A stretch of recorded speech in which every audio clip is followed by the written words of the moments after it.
오늘 저에게 주시는 하나님 말씀 요한복음 2장 3절로 5절의 말씀이에요. 요한복음 2장 3절로 5절 말씀을 우리 화면 보시고 성경책 보시면서 우리 한 목소리로 같이 받도록 하겠습니다. 함께 받죠. 포도주가 떨어진지라 예수의 어머니가 예수에게 이르되 저들에게 포도주가 없다 하니 예수께서 이르시되 여자여 나와 무슨 상관이 있나이까 내 때가 아직 이르지 아니하였나이다. 그의 어머니가 하인들에게 이르되 너희에게 무슨 말씀을 하시든지 그대로 하라 하니라. 아멘. 옆에 분들 같이 한번 인사하세요. 보고 싶었어요? 잘 지내셨어요? 이렇게 한번 세 분씩 좀. 네, 앞뒤로 좀 인사 좀 해보세요. 누가 있는지. 네, 보고 싶었어요. 잘 지내셨어요? 네, 여러분 이렇게 살면서 너무 당황스럽고 황당하고 야 이거 이렇게 이게 모자라서 어떡하지? 라고 이런 결핍을 느껴보신 적이 있으세요? 야 큰일 났다 이렇게. 오늘 그 결핍에 아주 이렇게 혼인잔치에 음식이 떨어지는 결핍이 나타나게 됐거든요. 이 말씀 같이 받기 전에 우리 저번 주에 썼던 예수님에 대한 신앙 고백 우리 화면 보시면서 함께 같이 받도록 할게요. 같이 읽어요. 예수님은 하나님이시며 하나님과 함께 계신 하나님이십니다. 예수님은 하나님이시며 온 세상 만물의 창조주이십니다. 예수님은 온전한 하나님이시며 온전한 사람이십니다. 예수님이 하나님이시고 사람이시기에 피를 흘릴 수 있는 나의 구원주, 인류의 구원자가 되십니다. 하나님이신 예수님만이 나의 구원주가 되십니다. 아멘. 아멘. 오늘 결핍의 상황 속에서 하나님은 어떤 일을 하시는지 우리 1번 말씀 같이 받을게요. 예수님의 때는 결핍에서 시작됩니다. 그랬어요. 예수님께서 일하시는 방법이 부유함과 넉넉함이면 참 좋을 텐데 예수님께서 일하실 때 결핍하고 부족한 상태 속에서 일하신다라는 걸 저희들에게 얘기하시죠. 포도주가 모자란다 그랬어요. 3절 같이 받아요. 포도주가 떨어진지라 예수의 어머니가 예수에게 이르되 저들에게 포도주가 없다 하니 저들에게 포도주가 없어요. 그러니까 예수님의 어머니는요 저들, 즉 가나 혼인잔치집에 초청돼서 일하는 한 분인데 학자들은 아마 사도 요한의 집일 것이다. 사도 요한과 예수님이 사촌관계거든요. 그래서 이제 두로 상태인 것 같다. 저희가 이렇게 보고 있어요. 왜냐하면 다른 복음서에는 없는데 굉장히 이 결혼식의 상황들을 사도 요한이 잘 정리해서 적은 걸 보고 그의 집안 이야기일 것이다. 이렇게 생각을 하고 있는 거죠. 그러니까 포도주가 떨어진 사건은 굉장히 중요한 사건이잖아요. 음식이 지금 떨어진 거잖아요. 근데 그거를 예수님의 어머니가 알고 예수님의 어머니가 정리하는 걸 봐선 예수님의 어머니 역시 굉장한 위치에서 이 잔치를 이끌고 있는 돕는 위치지만 굉장히 중요한 위치. 그러니까 아마 사촌지간이니까 그런 걸 좀 보고 있지 않았을까 이런 생각을 좀 해보게 됩니다. 나의 부족함, 연약함을 통해서 주님 일하시죠. 나면서부터 보지 못한 사람을 향해 나면서부터 못 보는 맹인, 그 사람에게 하나님 뭐라고 하시냐, 예수님 뭐라고 하시냐면 하나님이 하시는 일이 있다 이러셔요. 그래서 여러분 보지 못하지만 그가 하나님의 영광을 드러내는 통로로 쓰임을 받게 되죠. 오병이어가 왜 생겼어요? 음식의 부족함이잖아요. 결핍이죠. 그러니까 예수님께서 오병이어로 5천 명이 먹고 12광주리가 남고 생명의 떡이신 예수님을 소개하면서 그들에게 채우시는 하나님을 경험시켜 주시는 거죠. 중풍병 환자가 꼼짝 못하고 내 친구들에 의해서 오지만 그래서 주님께서 그를 일으키셔서 네 침상 네가 들고 가라. 예수님을 체험하는 경험을 하게 되는 거죠. 베드로의 결핍이 뭐예요? 밤새도록 그물질을 했는데 한 마리도 못 잡는, 얼마나 낙심이 되겠어요. 그런데 배가 가라앉을 정도로 풍성한 그물을 얻지만 그러나 그것뿐만 아니라 나를 따르라, 예수님을 쫓겠다라고 하는 예수님을 따르는 제자의 삶이 열리는 그 아름다운 생명의 삶이 열리는 기회가 되는 거죠. 삭개오 키가 작았죠. 여러분 저는 아마 추측해보건데 키가 작으니까 사람들이 놀렸을 것 같아요.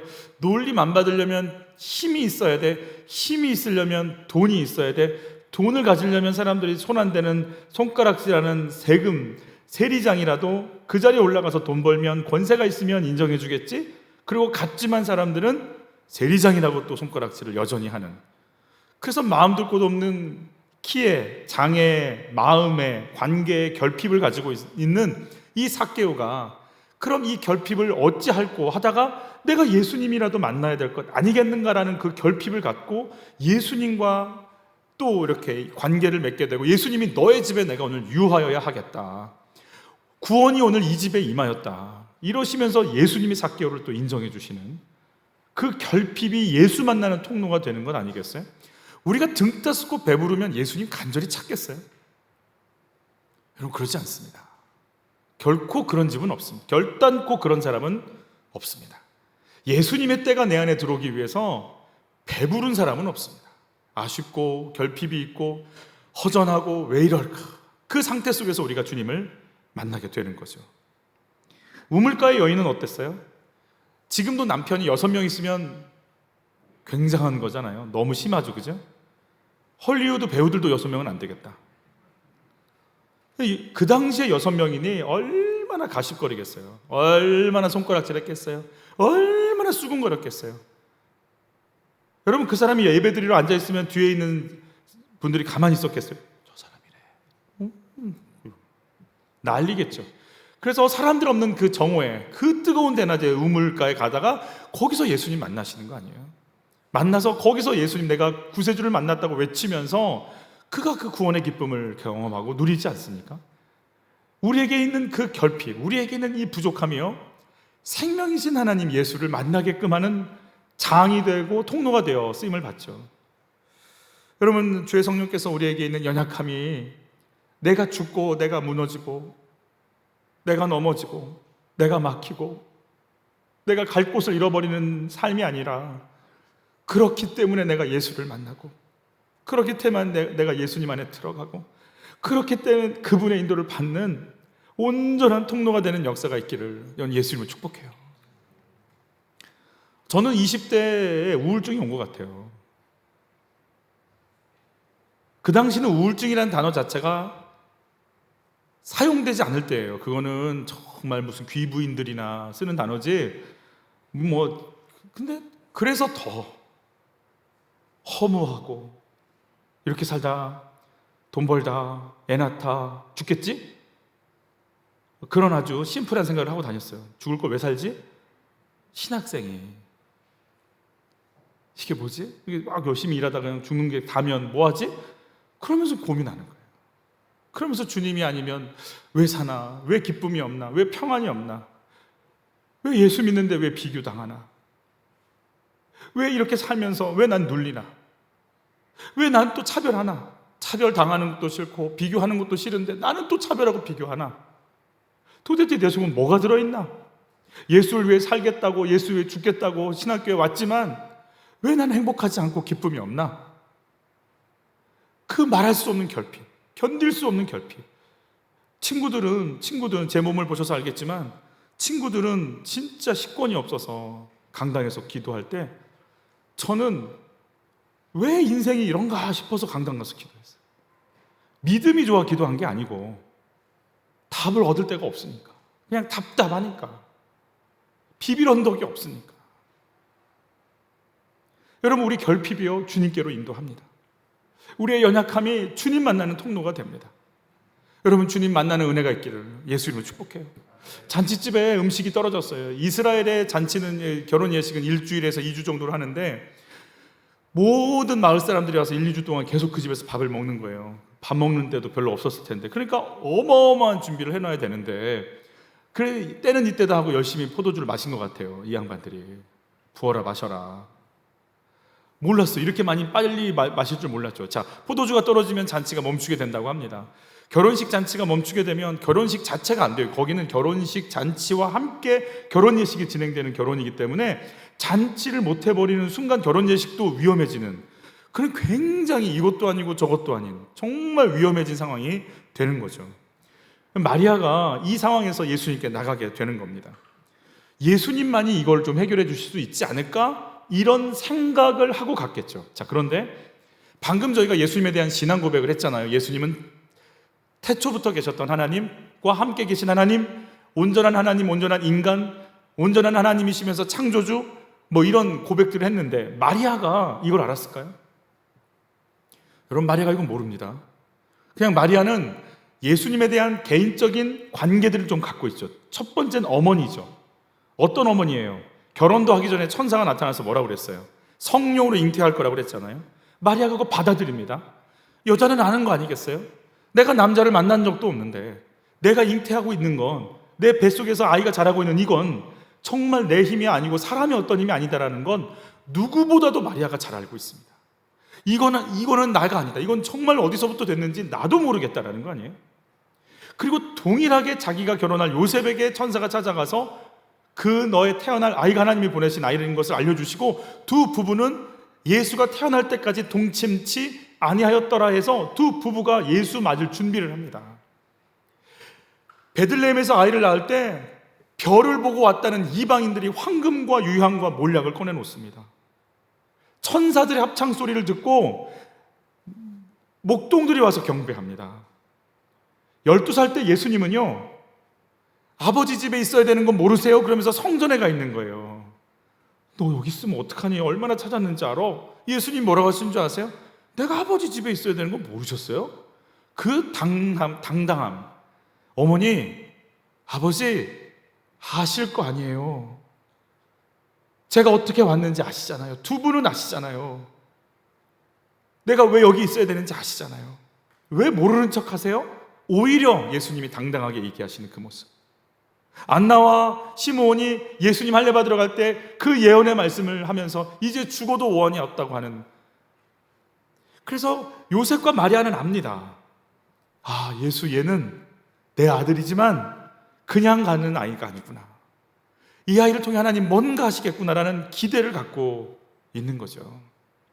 여러분, 마리아는요, 예수님의 이럴 때마다 어떻게 했는지 우리 누가복음 2장 51절의 하반절 여기 한번 읽어볼게요. 그 어머니는 이 모든 말을 마음에 두니라. 또 읽어보죠. 마리아는 이 모든 말을 마음에 새기어 생각하니라. 30년간 이렇게 해왔어요. 가슴 속에 꽉 차 있는 게 있어요. 30년, 대부분 10대 후반, 20대 초반에 다 결혼하거든요. 10대 후반쯤 되면. 근데 이 친구는 결혼도 안 해. 30세가 될 때까지. 30세가 됐는데 세례를 받으러 간다. 갔다 왔는데 5명을 줄 데리고 왔네. 누구야? 제 제자들이에요. 목수들이야? 어부들이에요. 그런데 그 사람들 중에 누가 있냐면 그 당시에 메시아라고 역임을 받았던 세례 요한의 제자들도 껴있네. 아니, 어떻게 이분들이 널 따라와? 근데 그 제자들이 하는 말이 뭐예요? 저희 세례 요한 선생님께서요, 천사가, 성령이 임하시는 거 봤어요. 저희 선생님이요, 예수님 보고요, 신발끈을 묶을 수도 없대요. 예수님을 보고요, 자신은 물로 세례 줬지만 저분은 불로 세례 주실 분이래요. 하나님의 어린 양이시랬어요. 저분을 따라가라고 그랬어요. 여러분, 마리아 마음속에 무슨 마음이 들까요? 아, 뭔가 시작했구나. 하나님의 일이 이제 시작이 되는구나. 그리고 제자들을 데리고 처음 간 곳이 어디냐면 가나 혼인잔치에 지금 앉아 있는 거예요. 이 상황 속에서 지금 포도주가 떨어진 상태가 된 거죠. 여러분, 마리아가 이렇게 예수님을 막 잘 알아서가 아니라 예수님에 대한 그 수많은 자기의 경험들과 예언들과 성령의 조명하시는 사건들을 가슴에 품고 있는 거죠. 여러분, 매일같이 주어지는 큐티의 말씀이 여러분 가운데 들어가시기를 축복해요. 그래서 그 말씀들이 쌓여서 문제가, 사건이, 만남이 왔을 때 이 말씀들이 예수님께로 향하게 만들고 이 사건들을 해석할 수 있고 이끌어갈 수 있는 힘이 될 수 있기를 예수 이름으로 축복합니다. 마리아가요, 우리 어떻게 했는지 3절 다시 한번 받을게요. 포도주가 떨어진지라. 예수의 어머니가 예수에게 이르되 저들에게 포도주가 없다 하니 그랬어요. 저들에게 포도주가 없어요. 이렇게 예수님께 조용히 와서 얘기한 것 같아요. 제가 지금 조용히 와서 얘기했어요 라는 표현을 썼어요. 왜냐하면 다음 주까지도 저희가 이 가나 혼인잔치를 볼 텐데, 혼인잔치에 앉아있는 하객들은요, 누구도 지금 포도주가 떨어진지를 몰라요. 왜 더 좋은 포도주가 나왔어? 그리고 계속 마시는 거예요. 누구만 아는 거예요? 물도온 하인들만 아는 거예요. 그걸 보고 있는 제자들만 아는 거예요. 그것을 이렇게 도와줬던 마리아만 아는 거예요. 그렇다면 무슨 말이에요? 지금 결핍의 상황이 왔을 때 마리아가 사람들에게 아우, 그러니까 이걸 준비를 왜 이렇게 안 해? 누구야, 누구, 이거 담당 누가 하기로 했어? 이런 말 안 했어요. 조용히 누구한테 간 거예요? 예수님께 간 거예요. 아빠랑 아들이랑 TV를 보고 있는데 주방 쪽에서 접시가 깨지는 소리가 들려요. 아빠가 아들한테 이렇게 얘기합니다. 야, 니네 엄마가 깼나 보다. 엄마가 깨면 조용하죠. 아빠가 깨면 못 살아. 다르죠, 그죠? 다르죠. 여러분, 문제가 생기면 드러나는 사람이 있어요. 막. 그래서 뭐라고 얘기하냐면, 왜 포도주가 없어? 막 분노하고 비난하고 조롱하고. 이거 담당자 누구야? 누가 이거 하기로 했어? 누구야, 누구? 아주 이렇게 문제를 드러내는 분이 있어요. 어떤 분은요, 조용히 와서 이 문제를 풀어가는 분이 있어요. 휴지 이렇게 누가 여기다 버렸어?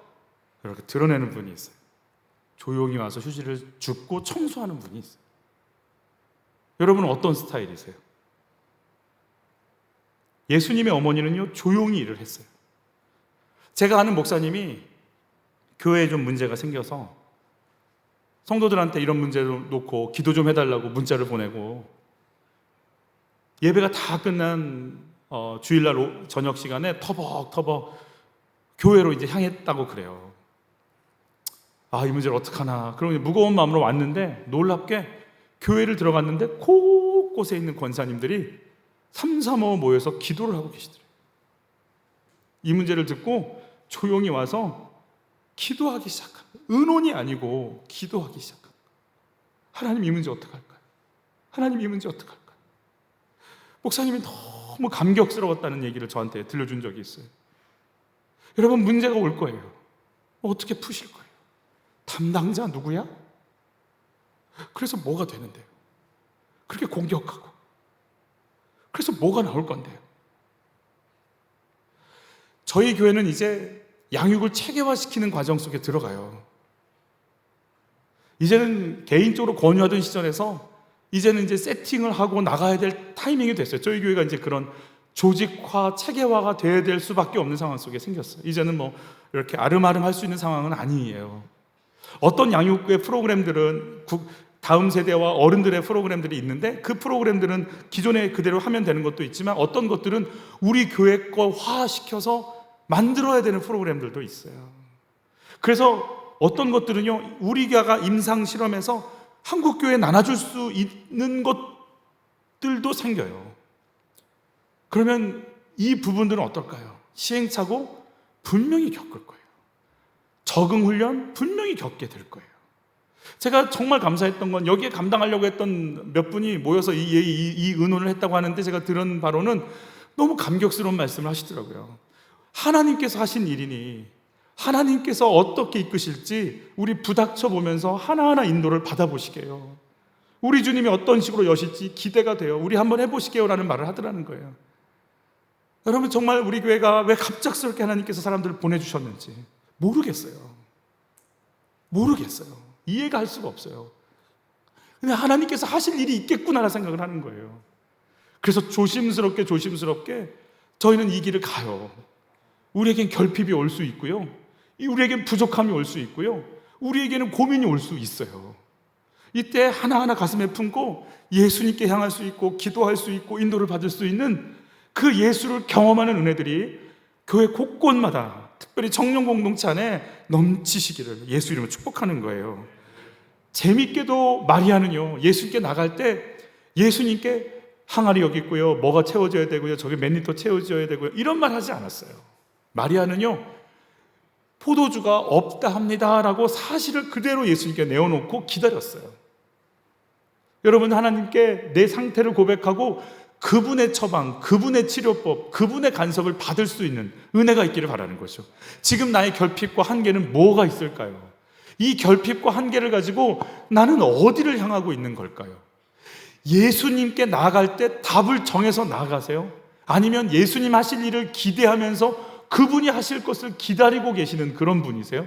여러분, 주님이 우리에게 뭐라고 하실지, 그 주도권을 잡으신 분이 말씀하실 수 있는, 들을 수 있는, 엎드릴 수 있는 은혜가 있기를 축복하는 거죠.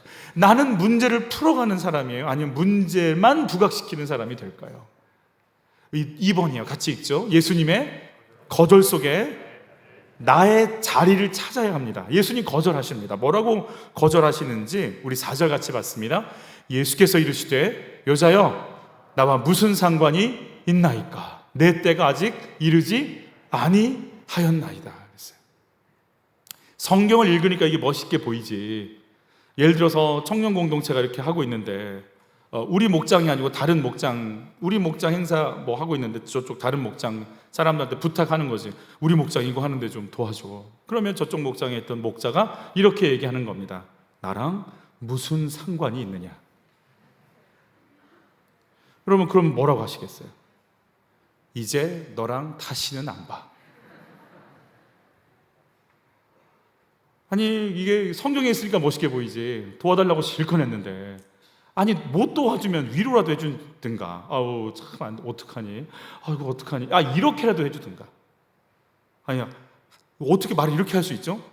뭔 상관인데? 이거를 그 오리지널 사운드로 들으면 이런 거죠. 무엇이여 이것이?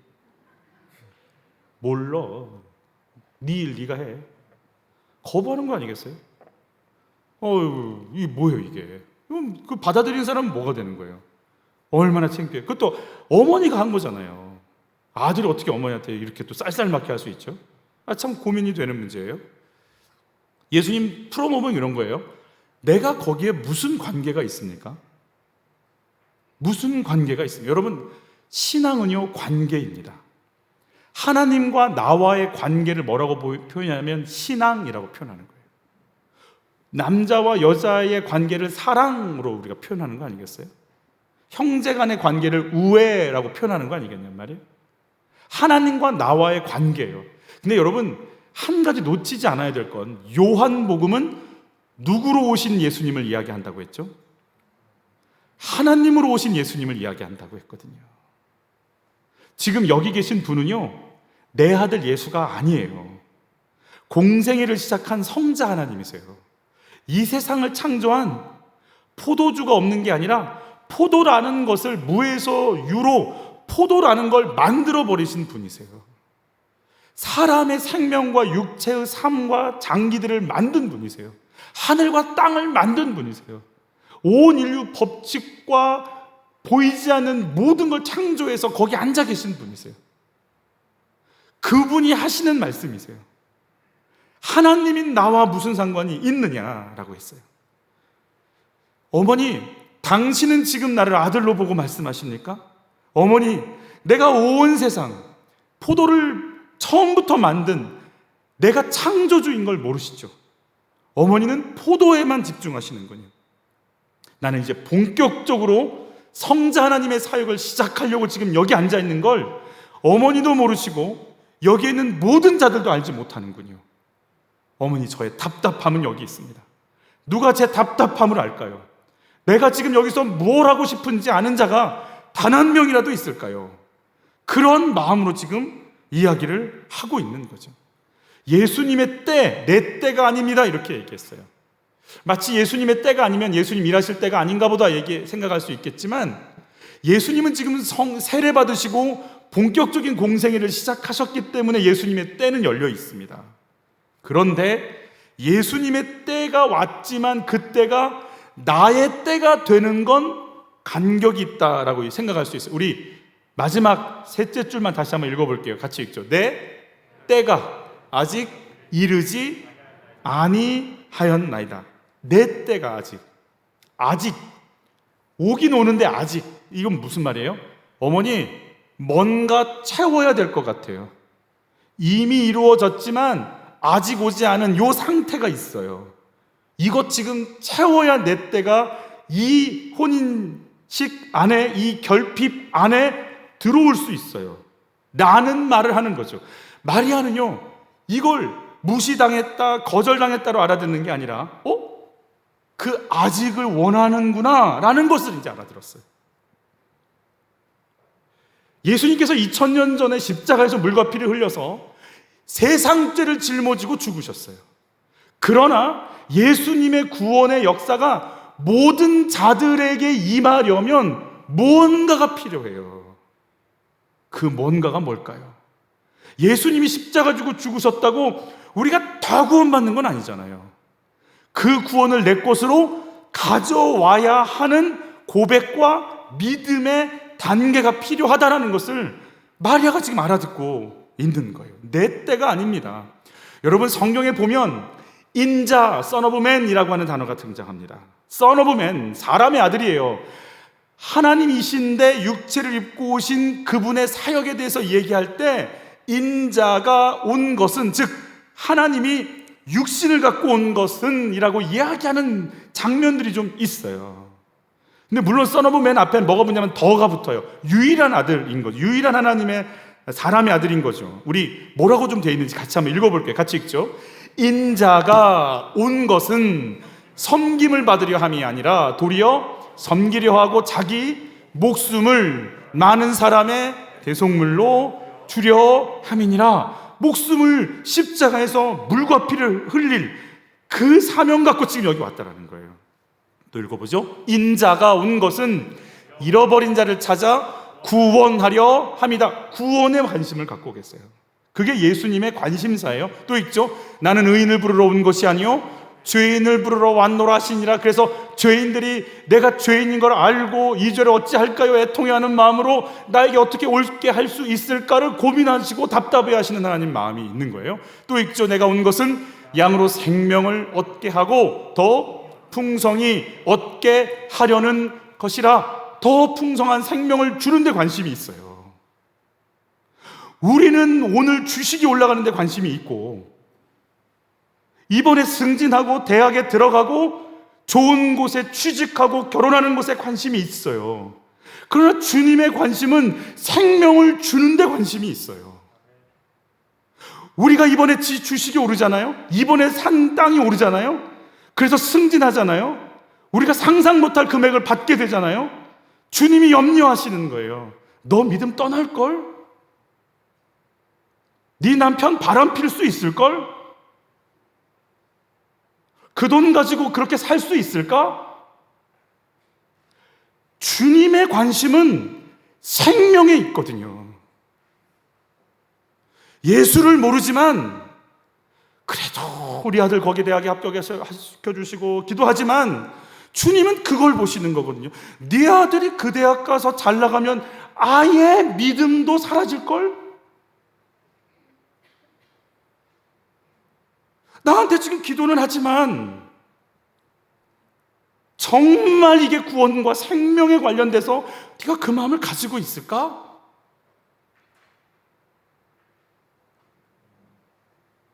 내가 무슨 상관이 있지? 같이 한번 읽어보죠. 내가 하늘에서 내려온 것은 내 뜻을 행하려 함이 아니요 나를 보내신 이의 뜻을 행하려 함이니라. 내 아버지의 뜻은 아들을 보고 믿는 자마다 영생을 얻는 이것이니 마지막 날에 내가 이를 다시 살리리라 하시니라. 영원한 생명. 내 육신을 벗고 죽음을 이기고 영원까지 하나님 앞에 있는 그 영광을 주는 것이 성자 하나님의 간절한 소망이다라는 거예요. 내가 그 영원한 생명에 관심을 갖고 있기 때문에 지금 기도하는 건가요? 주님이 그 기도 응답하면 영원한 생명 이거 다 잊어버릴 것 같은데? 나랑 상관이 있니? 내가 그 기도 들어줘도 되겠니? 위험하지 않을까? 여러분, 예수님의 마음이 느껴지세요? 그래, 포도주를 주자. 포도주를 주면 구원받니? 집에 술을 줄게. 요즘 잘 드신 게 뭐가 있을까요? 나폴레옹. 뭐가 있을까요? 조심하자 이런 표현. 여기서 말을 하면 내 정체가 들통난다. 요즘 즐겨 먹는 게 뭐가 있을까? 하여튼 그래 내가 줄게 그거. 그 너희 집에 음식이 쌓이고 술이 들어가고 좋은 와인이 들어가면 그 너희 집이 구원받고. 자, 또 이건 또 같이 한번 읽어봐요. 같이 읽죠. 하나님의 아들이 나타나신 것은 마귀의 일을 멸하라며. 그래, 너희 집에 고급 와인들이 쌓이고 잔치를 벌일 수 있는 집이 커지고 파티장이 열리고, 그러면 영혼이 구원받고 생명이 살아나고 영광까지 들어가며 마귀가 떠나가니? 그게 나랑 무슨 상관이야? 하나님의 마음이에요. 그래서 하나님이신 그분이 냉철하게 한마디 하는 거예요. 나와 무슨 상관이 있나이까? 내 때가 아직 이르지 아니하였나이다. 뭐 하자는 얘기입니까? 나는 십자가와 부활, 영원한 생명, 죽음을 이기는 권세, 마귀의 권세를 이기는 권능, 난 이거 너희들에게 주고 싶어서 여기 앉아있거든. 그걸 아무도 못 알아봐. 그걸 주고 싶어 나는 가슴이 터져나가고 막 답답해 미치겠는데, 너희가 내게 원하는 건 포도주야. 난 뭘 줘야 돼? 여러분, 예수님의 마음이 느껴지길 바라는 거예요. 마리아와 예수님과의 대화에서 그 예수님의 그 답답함, 내가 너에게 주고 싶은 게 있어.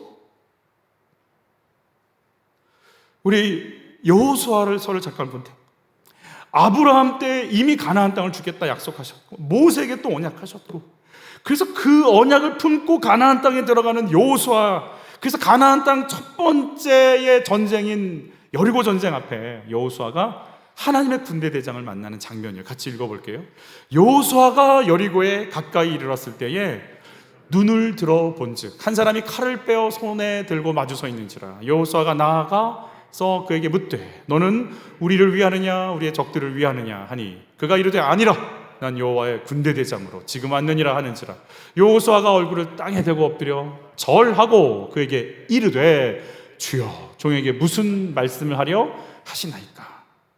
여러분, 이미 예언은 와 있잖아요. 아브라함 때부터 가나안 땅 주겠다, 모세에게 출애굽에서 약속의 땅 가라, 이미 그래서 모든 군대를 조직했고 언약대로 그래서 출애굽을 시켰고 애굽을 무너뜨렸고 광야를 거쳤고 홍해를 건넜고 요단강을 건너서 이제 들어가서 살면 되는 이 상황에서 하나님은 여호수아에게 하나님의 군대 제장을 보내세요.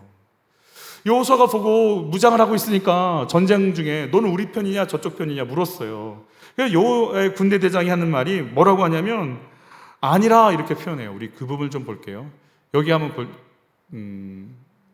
여기죠. 마지막 줄 한번 읽어봐요. 너는 우리를 위하느냐 우리의 적들을 위하느냐 하니, 그러면 답을 뭐라고 해주면 돼요? 너를 위하지 이렇게 해주면 되잖아요. 근데 뭐라고 답변했어요? 그가 이르되 아니라 그랬어. 아니라.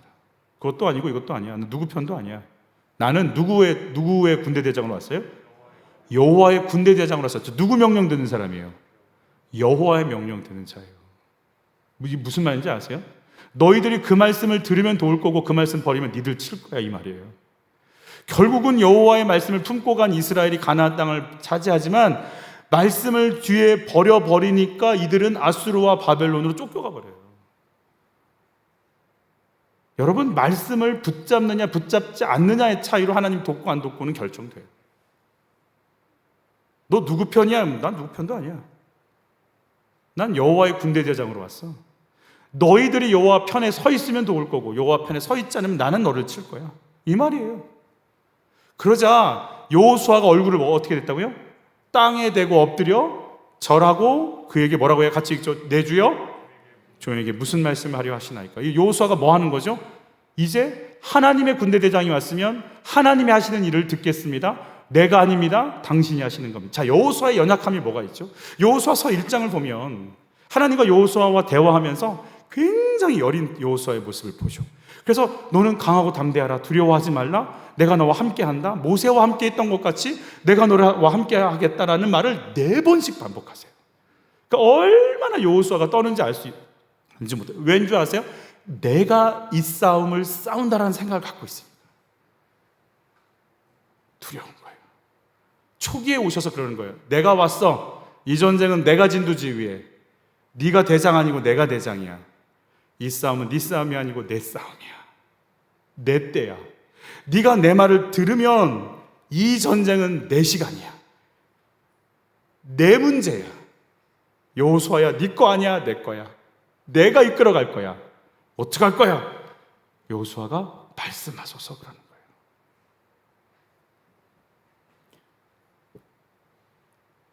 예수님의 때, 하나님의 때가 우리 가운데 이루어지기를 축복해요. 다시 한번 이게 없어졌는데 다시 나갔군요. 여러분 집에 빨리 보내드리기 위해서 통으로 자를 거예요. 이렇게 좋아할 줄 알았어요. 같이 읽죠. 그의 어머니가 하인들에게 이르되 너희에게 무슨 말씀을 하시든지 그대로 하라 하니라. 여호수아가 무슨 말씀을 하시든지 말씀하십시오. 이제 알아들은 거예요. 이제 그분, 당신께서 주도권을 잡으셔야 될 것 같은, 무슨 말씀을 하시든지 예수님 하신 말씀이든지 들으라 이거죠. 여러분 분명히 내 때 아니라고 하셨거든요. 예수님이 다음 주에 보시면 알겠지만 내 때가 아니면 가만히 계셔야 되는데 예수님이 직접적으로 진두지휘 하세요.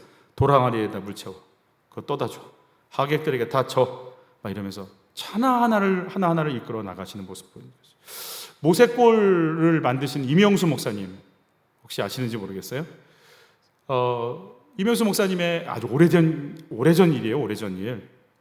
고3 딸이 있었어요. 지금 고3 딸도 아마 엄마 아빠가 당연히 다 됐겠지만 그때는 이제 이렇게 대학을 많이 쓸 수 있는 것은 아니었고 이렇게 몇 개 선택을 해야 되는데 그 당시에 장신대 콩쿨, 장로회 신학대 음악과에서 개최하는 장신대 콩쿨에 나가서 입선을 한 거죠. 그래서 지원을 하면 이렇게 입학이 될 수 있는 조건을 갖고 있었어요. 그런데 그 대학을 지원하는 순간 어떤 일이 벌어지냐면 다른 대학은 이제 당연히 넣을 수가 없어요. 어디를 넣고 싶었냐면 연대하고 이대를 넣고 싶었던 거예요. 장로회 신학대학도 좋은 대학이지만 장로회 신학대학은 신학으로 유명한 대학이지 음악으로 유명한 대학은 아니잖아요. 연대나 음대가 음악으로 더 유명하잖아요.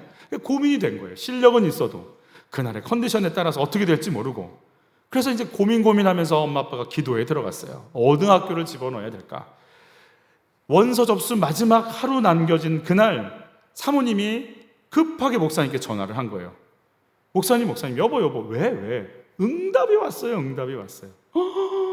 그래? 하나님 뭐라고 하셔? 여보 있잖아. 어디 연대를 넣으라고 그러셔? 이대를 넣으라고 그러셔? 아니면 장신대를 넣으라고 그러셔? 여보 얘기해. 하나님이 그러시는데 연대 나오면 연대 나와서 쓰고 이대 나오면 이대 나온 대로 쓰고 장신대 나오면 장신대 나온 대로 쓴대. 그래서 아무 데나 넣으래.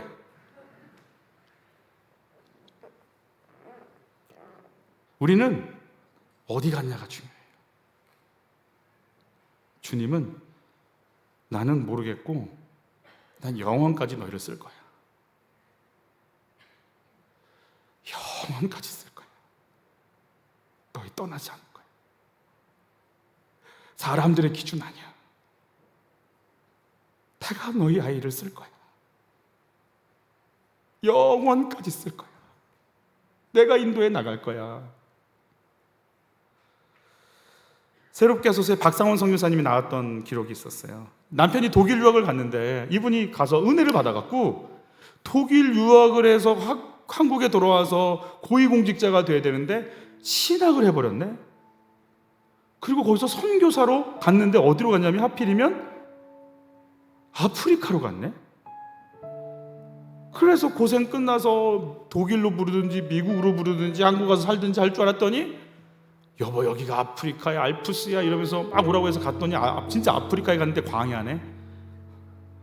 근데 이분이 너무 뜨거워서 보조도 안 받고 그냥 제대로 된 보조도 안 받고 막 사역하는. 그래서 아이들에게 밥을 제대로 줄 수가 없는 상황 속에서 원주민 목사보다 더 가난한 선교사, 시커멓게 얼굴은 타가지고 매일 싸웠다는 거예요. 애들 계란 먹이고 싶다. 막 싸웠다. 예전에 한번 그런 적이 있대요. 계란을 좀 원 없이 먹이고 싶어 막 싸웠는데, 그리고 늘 부부싸움을 하는 거예요. 배고프고 짜증나니까. 왜 한국에 살고 있는 나를 아프리카로 불러가지고 이 고생을 시켜. 그래서 다른 고을로 가서 말씀 전했는데 거기서 현지인들이 감동을 받고 계란을 줬다는 거예요. 계란을 이만큼 가져왔대. 계란 먹을 동안은 안 싸웠대. 다 먹고 또 싸웠대. 계속 싸우는 거예요. 그런 상황에서 이 남편 선교사님이 아니라 박상원 여자 선교사님이 말라리아에 걸리고 황달에 같이 걸려요. 이제 죽음을 정말 코앞에 두고 왔다 갔다 하는 상황이 생겨버린 거죠. 그런데 주의 음성을, 그렇게 시시각각 자기가 죽어가는 것 같은 걸 느끼면서 주의 음성을 듣습니다. 사랑하는 딸아, 내가 너를 아프리카로 불렀다. 내가 너를 쓸 거다. 늘 불만이었거든요. 하나님이 당신을 불렀지 난 안 불렀어. 하나님이 당신 쓰지 난 안 써. 왜 나까지 데리고 와서 고생시켜? 계속 그 얘기를 했는데 주님이 내가 너를 쓸 거다. 내가 너를 사용하겠다 이러시는 거예요. 그러면서 그러시더래요. 너 거듭나야 되겠다 이러시더래요. 아니 선교사인데 나도 뭔 거듭나. 근데 주님이 너 거듭나지 않았대. 네 모습 갖고 넌 내 이름을 더럽혀. 전도하는 게 아니라 하나님의 일을 막어. 그 얘기를 듣고 이제 기도가 나오기 시작하는 거예요. 그러면서 하나님이 장면들을 보여주시는데 배고프니까 아프리카 아이들이 우리 집에 오면 빵을 썰어줄 때 얇게 썰어. 내 아들 줄 때는 두껍게 썰어. 애들한테 밥 주는데 남겨가고 싶어서 애들 먹이고 싶으니까 애들 밥 조금 주고 가서 내 아이 먹이려고 막 싸워. 그 모습들 막 보여주는 거예요. 아, 왜 이런 것만 보여주시냐고 막 따졌대요 하나님 앞에. 그랬더니 주님이 그게 거듭나지 않은 증거야 그러시더래요. 그러면서 너는 네 아들을 위해서 그렇게 했지 나는 너를 위해서 내 아들을 십자가에 달아 죽였어. 아, 그렇게 얘기하시니까 미치겠다. 숨이 막힐 것 같다. 나는 내 아들 먹이려고 이렇게 살았는데 주님은 나를 먹이려고 당신의 아들을 죽였나? 막 이게 다가오는데 막 견딜 수가 없는 거야. 새벽에 그 주님과 만나고 교제하는데 남편 선교사님이 새벽 예배하러 왔다가 혼자 뭐라고 하고 있는 자기 어깨를 툭툭 쳤대요. 자기는 그 주님과 교제하는 중이었기 때문에 주님이 자기 데려가시려고 오신 줄 알았대. 봤더니 남편이더라. 근데 그 순간 아프리카에서 단 한 번도 빠짐없이 늘 싸웠는데 남편의 얼굴이 천사같이 보이더라는 거예요. 내가 왜 이런 남편과 이러고 있었나. 회개하고 나니까 이렇게 정리가 되기 시작하는 거예요. 가슴이 너무 뜨거워서 두 끼를 금식하면서 말라리아에 걸렸고 황달에 걸렸기 때문에 먹지 않으면 안 되는 상황인데 나 두 끼 금식한다. 막 말라리아 약도 버리겠다 이러니까 막 남편 선교사님이 그러지 말라고. 근데 그런 마음이 올라오더니 죽을 인생인데 살아서 주의 일하면 감사. 하나님이 살려주셔서 주의 일하시면 감사. 그러네 데려가시면 천국 가니까 감사. 살아도 감사, 죽어도 감사. 그리고 이제 일어난 거예요. 그리고 한참 있다가 병원에 가봐야겠다. 그리고 병원에 갔어요. 의사 선생님이 보더니 깜짝 놀래더래요. 안 와서 죽은 줄 알았다는 거예요. 젊은 양반이 죽었겠다 생각하고 있는데 어떻게 살아왔냐고 검사를 했는데 황달과 말라리아가 다 치료가 돼 있는 거예요. 무슨 약을 드셨어요? 약 안 먹었어요. 약 다 버렸어요. 그 치료 판정을 받고 바닥에 주저앉아서 펑펑 울기 시작하는데 예전에 자기 꼬실라이제이션 하려고 남편이 얘기했던 여기는 알프스야 했는데 진짜 그 황량한 아프리카가 알프스처럼 보이더라고요. 여러분, 이 선교사님 안에 하나님의 때가 열리기 시작하는 거예요. 이거 더 먹여. 나는 왜 이 고생해? 나는 왜 이래? 이걸 다 던져버리고 하나님이신 그분을 받아들이고 그분 안에서 내가 재세팅 되니까. 그리고 나서 원주민 목사한테 배신도 당한대요. 왜냐하면 선교사가 더 가난해. 그래가지고 원주민 목사가 다른 선교사님께 붙어서 이민국에 좋지 않은 소문을 퍼뜨려서 체류도 안 되고 비자도 안 나오게 만들고, 그래서 어쩔 수 없이 거기서 쫓겨나서 스와질랜드로 갈 수밖에 없는 상황이 펼쳐지는데, 이제 스와질랜드에서 하나님이 길을 여시는데요, 기독 의대를 개교하게 하시고 2,000명의 후원자를 붙이셔서 스와질랜드 안에 국립 의대를 이분들이 지금 준비하고 진행하세요. 이 못 먹고 계란 우유 원 없이 먹어보는 게 소원이었던 이분들이요, 7개국 700곳의 교회를 개척하고 8,000여 명의 학생들을 섬기는 사람의 사역을 감당해요. 여러분, 주님의 때가 오면, 그분 말씀 앞에 엎드리면 그분이 일하시는 거예요. 예수님은 포도? 내가 만든 거야. 그게 없어서 나한테 왔어. 내가 어떤 계획이 있고 어떠한 마음으로 너희들에게 뭘 주고 싶은지 좀 물어봐. 나한테. 온 세상을 창조한 내가 여기 있잖아. 알아. 포도 없는 거 알아. 포도주 떨어진 건 나 알아. 나한테 좀 물어봐. 뭘 주고 싶은지. 계란하고 우유 실컷 먹는 정도가 아니라 아프리카에 내가 어떤 계획으로 너희를 통해 일하려고 하는지 나한테 좀 물어봐. 금요기도회 때 부모와 교사 재무장 집회가 있었어요. 전경도 목사님이 둘째 아들 전야다 선생님 얘기를 했어요. 전경도 목사님이 이제 아프셔서 강원도에서 크레파스 하나 사주지 못할 수준으로 병 치료를 하면서 가난 속에 사셨어요. 그 상황에 무슨 아이를 교육시킬 수 있었겠어요. 먹는 것조차 힘든데 대전으로 간신히 내려왔어요. 대전에 있는 중학교에 갔어요. 어떤 학력도 다 제로인 상태에서 430명 중에 410등. 근데 전야다 선생님은 400등 안에 들었다. 자기는 그런 치열한 논쟁은 있어요. 아니다, 난 400등 안에였다. 목사님, 아니다, 넌 410등이었다. 굉장한 차이죠, 그죠? 그럴 때마다 410등짜리 성적표 들고 오는 아들을 전경도 목사님이 뭐라고 얘기했을까? 여러분 같으면, 여러분의 때면, 여러분의 생각이면, 여러분의 마음이면 내 아들이 420등짜리 10등짜리 성적표를 들고 오면 전교 420명 중에 뭐라고 얘기하고 싶으세요? 뭐라고 얘기할 것 같으세요? 글쎄요, 다르겠죠, 다. 근데 전 목사님이요, 이 상황에, 이 결핍의 상황에 내 때가 아니고 주님의 때가 오기를 위해서 그 아이의 마음을 만집니다. 그리고 이렇게 얘기하죠. 여러분, 10등짜리 성적표 들고 있는 나는 어떤 마음일까요? 해도 안 돼, 창피해, 학교 가기 싫어, 집에다 가기 싫어, 성적 얘기하지 마, 나는 무슨 말인지 못 알아듣겠어, 어디부터 해야 될지 모르겠어, 나는 낙오자야, 나는 끝난 인생이야. 이걸로 꽉 차 있는 아이한테 뭐라고 얘기할까요? 전 목사님이 그랬다고 그러죠. 괜찮니? 괜찮아. 얼마나 힘들어? 힘들지? 괜찮아. 우리 한번 해볼까요?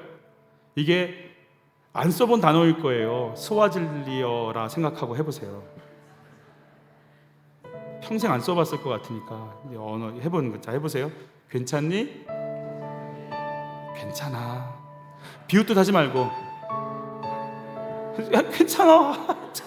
이거 말고 마음을 좀 담아서, 오케이? 이러지 말고 그 영혼을 좀 만지는 마음으로, 오케이? 다시. 괜찮니? 괜찮아. 다시 한번 해볼까요? 괜찮니? 괜찮아. 옆에 분과 이렇게 인사하세요. 지금 상대방 얼굴이 힘드니까 이렇게 만지면서 괜찮아? 괜찮아. 시작. 괜찮니? 괜찮아. 괜찮아. 이런 말 하죠. 하나님의 때 그 아이, 공부 제대로 교육받지 못했던 그 아이, 그러나 하나님이 주신 내 아이, 하나님이 주신 생명, 하나님의 때, 하나님의 말을 하려고 너는 공부를 못해도 내 아들이고 공부를 잘해도 내 아들이고, 공부를 못해도 내 아들이고 공부를 잘해도 내 아들이고, 돈을 잘 벌어와도 내 남편이고 돈을 잘 못 벌어와도 내 남편이고, 그걸 받아주는 거예요. 그리고 하나님이 일하실 수 있도록 이 아이가 나를 받아주는 곳이 있다, 나를 사랑해주는 데가 있다, 나 같은 인생을 사랑해주는 데가 있다, 나 같은 거 안 버려주는 데가 있다, 나 같은 걸 끝까지 기다려주는 데가 있다, 그 소망을 갖게 만든 거예요. 놀라운 일이 벌어져요. 고등학교도 못 간다고 그랬어요. 인문계 고등학교 못 간다고 그냥 끝났다고 그랬어요. 근데 이 아이가 간신히 고등학교를 들어가요. 그리고 고등학교 때, 그때 한 2년 전에 저희 교회 와서 그 얘기 나누다가 자기 성적표 보여준 거 기억나세요? 문과 1등 한 거?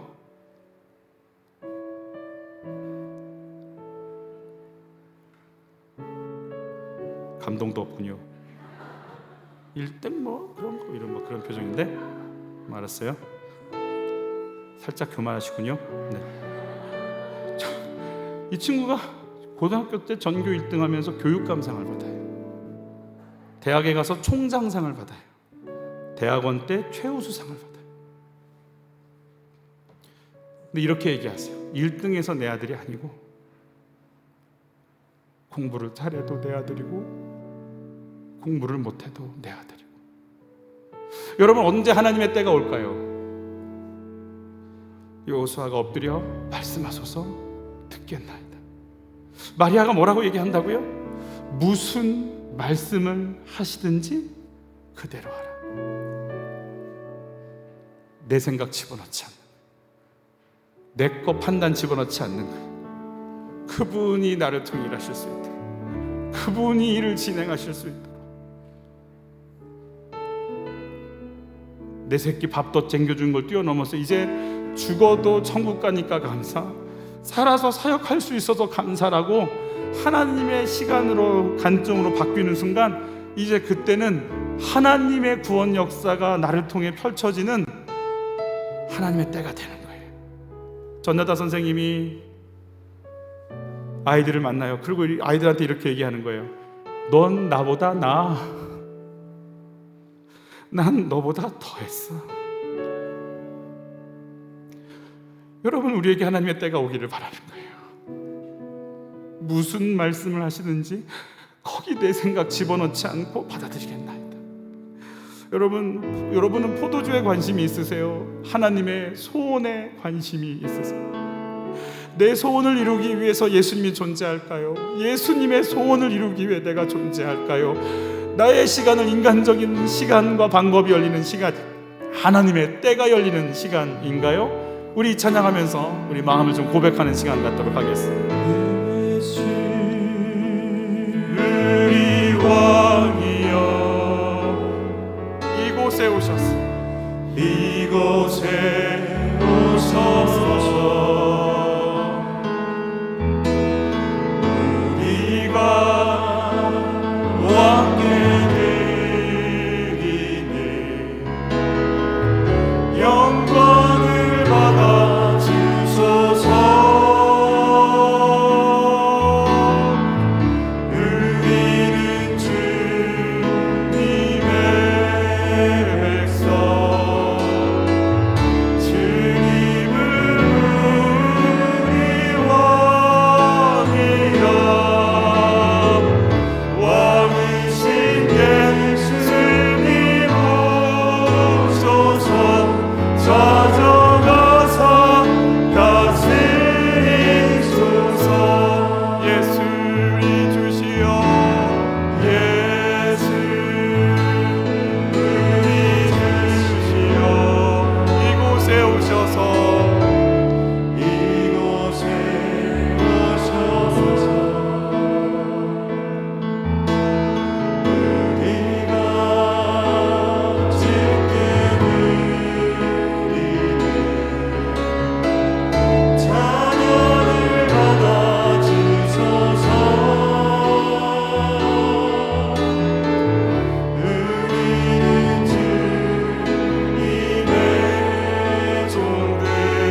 예수 우리 주시오. 내 가정에 임하여 주십시오. 내 학교에 임해 주십시오. 내 방에 임해 주십시오. 우리가 주께 드리는 찬양을 받아 주소서. 우리는 주님의 종들, 주님은 우리 주시라. 주 대신 예수님 오셔서 이 찬양을 받아주소서.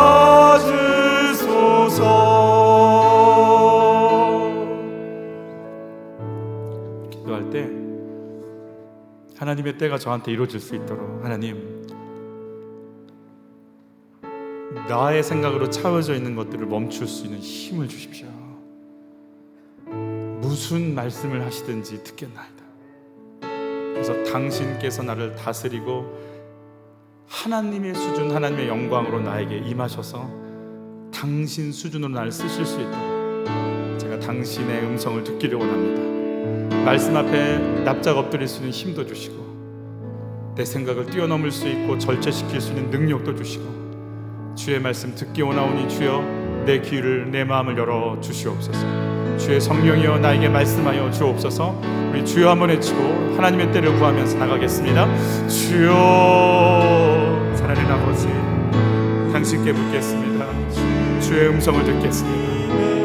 무슨 말씀을 하시든지 너희는 들으라. 그가 어떤 말씀을 하시든지 너희는 들으라. 사랑하는 아버지, 주의 음성이 들리기를 원하나이다. 하나님의 때가 내 속에 이루어질 수 있도록, 하나님의 때가 예수의 때라.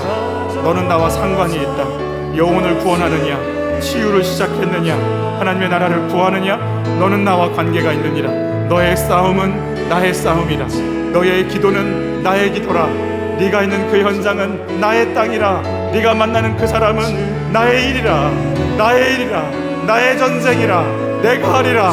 성령 하나님이여 만지소서, 가꾸소서, 채우소서, 우리를 통해 일하소서. 성령 하나님, 당신께 엎드리오니 우리를 만져 주시옵소서.